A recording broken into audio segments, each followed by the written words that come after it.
എന്റെ പ്രിയ സുഹൃത്തുക്കളെ, ഒറ്റ വാക്കിൽ പറയുകയാണെങ്കിൽ ഒരു സർക്കാർ സ്പോൺസേഡ് ദുരന്തം എന്ന് പറയേണ്ടി വരും.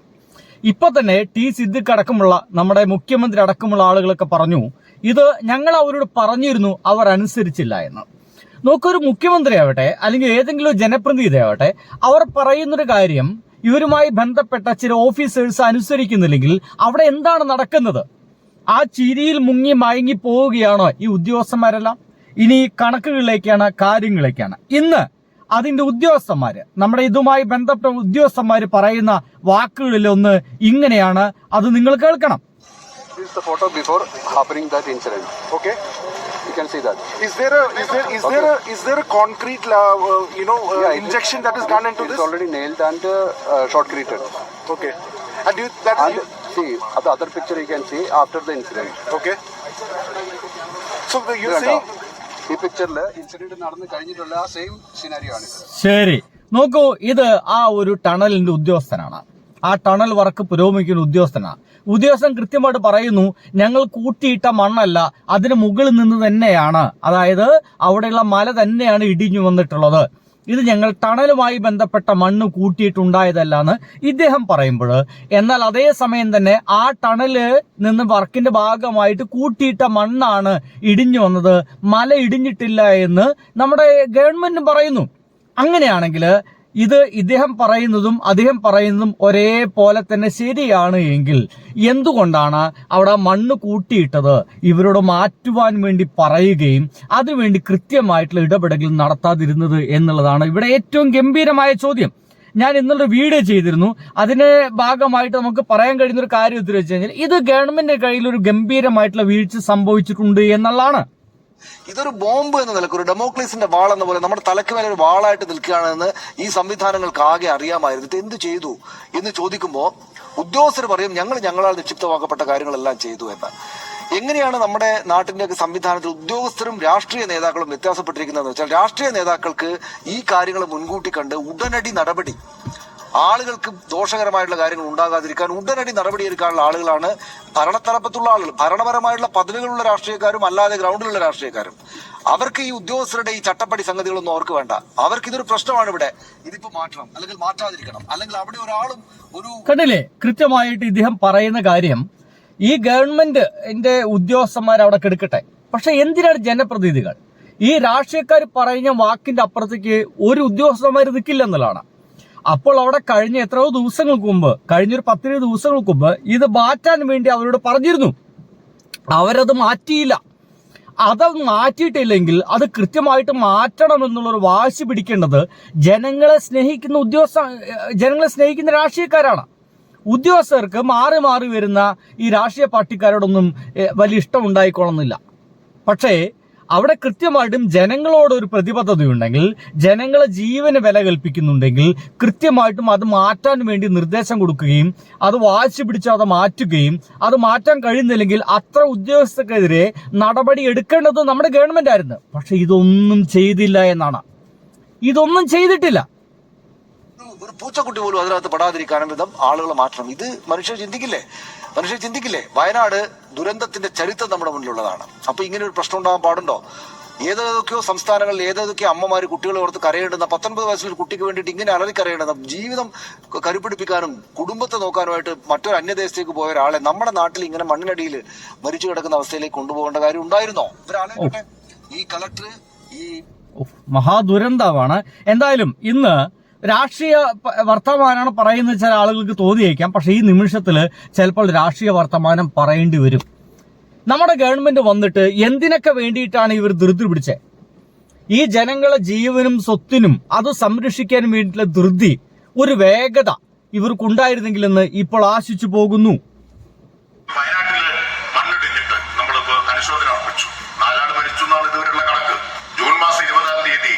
യോഗം ചേർന്ന് മണ്ണ് നീക്കം ചെയ്യാൻ തീരുമാനിച്ചതാണ്.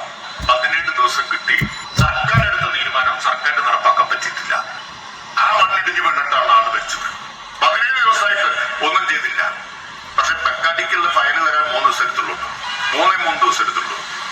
മദ്യക്കമ്പനിയുടെ കാര്യത്തിൽ കാണിച്ച ഉത്സാഹം ഇതിൽ കാണിച്ചിരുന്നുവെങ്കിൽ 4 ജീവൻ അപകടത്തിലാകുമായിരുന്നു. ഓക്കെ അല്ലേ?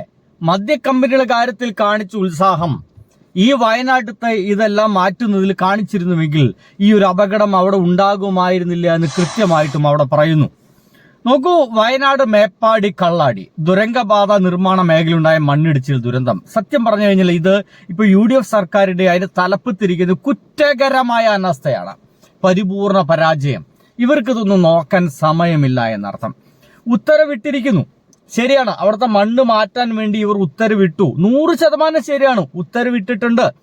പക്ഷെ ആ ഉത്തരവിട്ടിട്ട് AC മുറിയിൽ ഇരുന്നാൽ പോരാ, ആ ഉത്തരവ് നടപ്പിലാക്കുന്നുണ്ടോ എന്നുകൂടി പരിശോധിക്കാനുള്ള ചുമതല ഈ ഭരണാധികാരികൾക്കുണ്ട് എന്നുള്ളതാണ്. മുഖ്യമന്ത്രി VD സതീശൻ തന്നെ വന്ന് പറഞ്ഞത് കളക്ടർക്ക് നൽകിയ ഉത്തരവിന്റെ കോപ്പി കാണിക്കുക ചെയ്തത് രക്ഷപ്പെടാനുള്ള ഒരു വ്യഗ്രതയായിരുന്നു.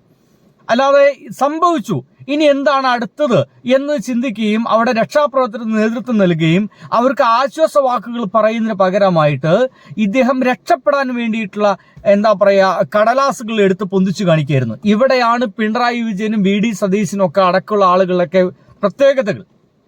ഒരു ദുരിതം ഉണ്ടാകുമ്പോൾ ഏതെങ്കിലും ഡിപ്പാർട്ട്മെന്റിനെയോ ഏതെങ്കിലും ഉദ്യോഗസ്ഥന്മാരെയോ ഏതെങ്കിലും കമ്പനികളെയോ കുറ്റം പറഞ്ഞ് രക്ഷപ്പെടാനല്ല, ഇപ്പോൾ ഇനി എന്തു ചെയ്യണം എന്നതായിരുന്നു ആലോചന. എങ്ങനെയാണ് ഇനിയുള്ള ആളുകളെ ജീവിതം നമുക്ക് കരുപ്പിടിപ്പിക്കാൻ സാധിക്കുക, ഇനിയുള്ള ഒരാളുടെ ജീവൻ എങ്ങനെ നഷ്ടപ്പെടാതിരിക്കാൻ നമുക്ക് എന്തൊക്കെ ചെയ്യാൻ കഴിയും എന്ന് ചിന്തിക്കുകയാണ് വേണ്ടത്. അതിന് പകരമായിട്ട് എനിക്ക് എന്നെ രക്ഷപ്പെടുത്താം, ഞാൻ വ്യവസായ മന്ത്രിയാണ്, എനിക്ക് എങ്ങനെ രക്ഷപ്പെടുത്താം, ഞാൻ മുഖ്യമന്ത്രിയാണ്, ഞാൻ എങ്ങനെ രക്ഷപ്പെടാം, ഞാൻ ഒരു MLA ആണ്, ഞാൻ എങ്ങനെ ഈ ഒരു വിഷയത്തിൽ നിന്ന് എങ്ങനെയാണ് രക്ഷപ്പെടുക. അപ്പം എന്ത് ചെയ്യാം, ഒരൊറ്റ മാർഗമേ ഉള്ളൂ, കഴിഞ്ഞുപോയ ഗവൺമെന്റിന്റെ തലയ്ക്ക് ഇതൊക്കെ ഇടുക. ഇതിനൊക്കെ കാരണം പിണറായി വിജയനാണ്, മൂപ്പരാണ് ഈ ഒരു പദ്ധതി തുടങ്ങിയത് എന്ന് പറഞ്ഞുകൊണ്ട്. മനസ്സിലായില്ലേ? ഇങ്ങനെ സിമ്പിളായിട്ട് കൈയൊഴിഞ്ഞു പോകാനൊക്കെ ആർക്കും സാധിക്കുന്നേ. ഇത് വളരെ എളുപ്പമുള്ള ഒരു പരിപാടിയാണ്. പക്ഷെ അതല്ല ഒരു ഉത്തരവാദിത്തപ്പെട്ട ഗവൺമെന്റ് ചെയ്യേണ്ടത് എന്നുള്ളതാണ്. നോക്ക്, കഴിഞ്ഞ മാസം 20-ാം തീയതി തന്നെ ഒരു മന്ത്രിതല യോഗം തീരുമാനിച്ചിരുന്നു, അവിടുത്തെ മണ്ണ് മാറ്റാൻ തീരുമാനിച്ചിരുന്നു. നോക്കൂ, അത് മുഖ്യമന്ത്രി പറയുന്നുണ്ട്. ആ ഒരു 20-ാം തീയതി കഴിഞ്ഞത് ഈ ഒരു ദിവസം വരെ 17 ദിവസമായി. 17 ദിവസം. ആ മണ്ണ് മാറ്റാൻ വേണ്ടി തീരുമാനമെടുത്ത 20-ാം തീയതിക്ക് ശേഷം 21-ാം തീയതി എന്ത് ചെയ്തു, 22-ാം തീയതി എന്ത് ചെയ്തു? ഇതിന്റെ അപ്ഡേഷൻസ് വേണ്ടേ? ഇത് ജനങ്ങളുടെ ജീവനുമായി ബന്ധപ്പെട്ട കാര്യങ്ങളല്ലേ. അപ്പോൾ ഉദ്യോഗസ്ഥരെ നിങ്ങൾ എന്ത് ചെയ്യുന്നു എന്ന് ഈ രാഷ്ട്രീയ പാർട്ടിക്കാർക്ക്, ഈ മന്ത്രിമാർക്ക്, MLA-മാർക്ക് അത് അന്വേഷിക്കാനുള്ള ചുമതലല്ലേ? എന്റെ ദിവസവും ഇതിന്റെ ബാക്കി കാര്യങ്ങൾ അപ്ഡേറ്റ് ചെയ്യണമെന്ന് പറയാനുള്ള ചുമതല ഇവർക്കില്ലേ? വയനാടിന്റെ സ്വഭാവം നമുക്ക് മനസ്സിലാക്കാൻ കഴിയുന്നതല്ലേ?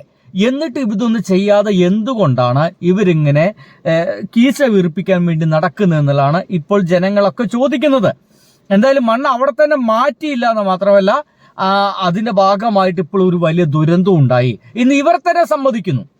ഇവർ പറയുന്നത്, ഈ കമ്പനി പറയുന്നത് മേൽന്ന് മല ഇടിഞ്ഞതാണ്, എന്നാൽ ഗവൺമെന്റ് പറയുന്നത് മണ്ണിടിഞ്ഞതാണ്, അവിടെ കൂട്ടിവെച്ച മണ്ണാണ് ഇടിഞ്ഞു വന്നത്.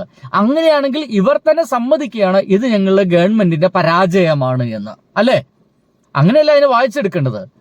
ഇവര് പറഞ്ഞിട്ട് മാറ്റാത്ത ആ മണ്ണ് തന്നെയാണ് ഇടിഞ്ഞ് ഇപ്പോൾ അപകടം സംഭവിച്ചതെന്ന് സിദ്ദിഖ് അടക്കമുള്ള നമ്മുടെ മന്ത്രിമാർ പറയുമ്പോൾ നമ്മൾ പരാജയപ്പെട്ടു എന്നല്ലേ, മന്ത്രിമാര് പരാജയപ്പെട്ടു, നമ്മുടെ ഭരണം പരാജയപ്പെട്ടു എന്നല്ലേ അതിന്റെ ഒരു സൂചന. എന്തൊക്കെയായാലും ദുരന്ത നിവാരണ അതോറിറ്റി ചുമതലയുള്ള മുഖ്യമന്ത്രിക്ക് ആ മണ്ണ് യുദ്ധകാലാടിസ്ഥാനത്തിൽ നീക്കം ചെയ്യിക്കാൻ അറിയില്ലെങ്കിൽ തീർച്ചയായിട്ടും അത് അദ്ദേഹത്തിന്റെ കഴിവുകേട് തന്നെയാണെന്നൊക്കെ പറയേണ്ടി വരും. കാരണം എവിടെയെങ്കിലും ദുരന്തം നടക്കുകയാണെങ്കിൽ, നമ്മുടെ സംസ്ഥാനത്ത് ദുരന്തം നടക്കുകയാണെങ്കിൽ അതിന്റെ ചുമതല, ആ ദുരന്ത നിവാരണ അതോറിറ്റി ചുമതല നമ്മുടെ മുഖ്യമന്ത്രിക്കാണ്. നമ്മുടെ മുഖ്യമന്ത്രി പറഞ്ഞിട്ട് അത് അവർ കേൾക്കുന്നില്ലെങ്കിൽ പിന്നെ ആര് പറഞ്ഞാലാണ് കേൾക്കുക? ഒരു സംസ്ഥാനത്തിന്റെ മുഖ്യമന്ത്രി പറയുന്നു ആ മണ്ണ് അവിടുന്ന് നീക്കം ചെയ്യണം, 20 ദിവസം മുമ്പ് പറഞ്ഞതാണ്. അങ്ങനെയാണെങ്കിൽ എന്നിട്ട് അത് നീക്കം ചെയ്യാൻ കഴിഞ്ഞിട്ടില്ലെങ്കിൽ, നമ്മുടെ മുഖ്യമന്ത്രിയുടെ വാക്കിന് അവരെ വില കൽപ്പിക്കുന്നില്ലെങ്കിൽ പിന്നെ നമ്മളൊക്കെ പറയുന്നതിനാണോ ഇവരൊക്കെല്ലാം വില കൽപ്പിക്കുക, ഈ കമ്പനിക്കാർ? അതുമാത്രമല്ല, പൊതുമരാമത്ത് PK ബഷീറിന്റെ വാദങ്ങളാണ് ഏറ്റവും അത്ഭുതകരമായിട്ടുള്ള, ഭയപ്പെടുത്തുന്നതും. മണ്ണ് മാറ്റാൻ നിർദ്ദേശം നൽകിയിരുന്നു എന്ന് പറയുന്നു. എല്ലാ ഉത്തരവാദിത്വവും പക്ഷേ എനിക്കല്ല, ഇന്റെ നെഞ്ചത്തേക്ക് കയറണ്ട, PWയുടെ നെഞ്ചത്തേക്ക് കയറണ്ട, എല്ലാ ഉത്തരവാദിത്വം കൊങ്കൺ റെയിൽവേക്ക് മാത്രമായിട്ടാണ് കെട്ടിവെക്കുകയാണ്. നോക്കൂ, ഇപ്പോൾ ചില ആളുകളൊക്കെ ചോദിക്കുന്നുണ്ടായിരിക്കും, നിങ്ങളിപ്പോൾ ഇതിൽ രാഷ്ട്രീയമല്ല പറയുന്നത്. പച്ചയ്ക്ക് ഞാൻ രാഷ്ട്രീയം പറയുന്നത്. കനൂര് കാലത്ത് ഇവിടെ കോവിഡ് വന്ന സമയത്ത് രാഷ്ട്രീയം പറഞ്ഞ ആൾക്കാരാണ് ഈ മുസ്ലിം ലീഗുകാർ, UDF. ഇവരുടെ പ്രളയം വന്ന സമയത്ത് അത് ഉണ്ടാക്കി വെച്ച പ്രളയമാണെന്ന് പറഞ്ഞിട്ട്, മനുഷ്യനിർമ്മിത പ്രളയമാണെന്ന് പറഞ്ഞിട്ട് നമ്മുടെ CPM-ന്റെയും LDF-ന്റെയും നെഞ്ചത്തേക്ക് കയറിയ ആൾക്കാരാണ് ഇത് UDF-കാര്, ഇതേ ലീഗുകാര് അല്ലേ. എല്ലാറ്റിലും രാഷ്ട്രീയം കാണല്ലേ, ദുരന്തം ഉണ്ടാക്കി വെച്ചവരുണ്ട് എന്ന് പറഞ്ഞു പോകുമ്പോൾ അതുകൂടി ഒരു രാഷ്ട്രീയ വർത്തമാനമല്ലേ. ഇന്നലെ അതല്ലേ നമ്മുടെ PK ബഷീർ പറഞ്ഞത്, എല്ലാറ്റിലും രാഷ്ട്രീയം കാണല്ലേ. ആ ഒരു നിരുത്തരവാദിത്തപരമായിട്ടുള്ള ഒരു പ്രസ്താവന എന്താണ് ഒരു സർക്കാരിനുള്ള പ്രതിബദ്ധത എന്ന് തെളിയിക്കുന്നു.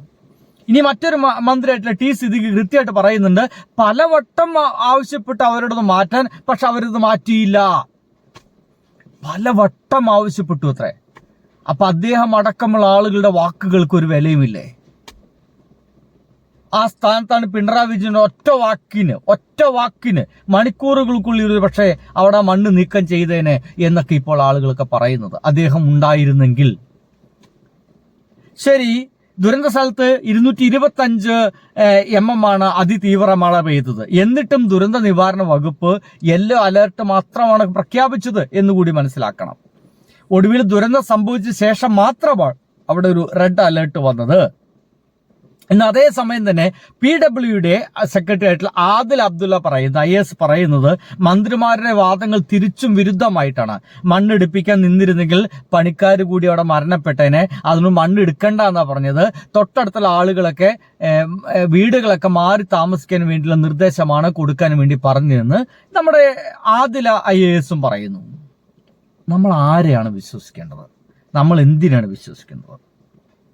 അപ്പോൾ ഇതുകൊണ്ടാണ് നമ്മുടെ നാട്ടിലൊക്കെ എന്ത് പറയുന്നത്, ഇതൊരു ഗവൺമെന്റ് സ്പോൺസേഡ് ദുരന്തമാണോ എന്ന രീതിയിലൊക്കെ ആളുകൾ വർത്തമാനം പറഞ്ഞുകൊണ്ടിരിക്കുന്നത്.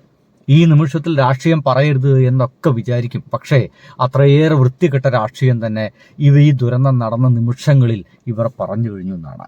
നിങ്ങൾക്ക് ചില സംശയം ഉണ്ടായിരിക്കും ഇവരങ്ങനെ രാഷ്ട്രീയം പറഞ്ഞു എന്നൊക്കെ. വേണമെങ്കിൽ അത്തരം വീഡിയോസുകൾ കൂടി കേട്ടിട്ട് നമുക്ക് അങ്ങോട്ട് പോകാമെന്ന് വിചാരിക്കുന്നു. നോക്കിക്കോളൂ. എല്ലാത്തിനും നിങ്ങൾ രാഷ്ട്രീയം കാണില്ലേ. ഒരു ദുരന്തം ഉണ്ടായതാ, ഉണ്ടാക്കിയവരുണ്ട് ഇതിന് വ്യത്യസ്ത വീണ, നമ്മളല്ല. കണ്ടില്ലേ, ഉണ്ടാക്കിയവരുണ്ട് ഇതിൽ വരുത്തിവെച്ച വീണ എന്ന് പറയുന്നത് രാഷ്ട്രീയമല്ലേ? അതൊരു വൃത്തികെട്ട രാഷ്ട്രീയം പറച്ചില്ലല്ലേ? ഉണ്ടാക്കിയവരുണ്ട് ഇതിന് വ്യത്യസ്ത വീണ, നമ്മളല്ല. PWD ഇതിലൊരു ഭാഗമല്ലേ ഈ നിർമ്മാണത്തിലെ തുരങ്കപാത? അതില് അഗ്രിമെന്റ് ഞങ്ങൾക്ക് അതിനകത്ത് ഇത് കിഫ്ബിയുടെ ഫണ്ടിൽ അവിടെ ചെയ്യുന്നതാണ്. ഞങ്ങൾ എഞ്ചിനീയേഴ്സിനല്ല മേൽനോട്ടം.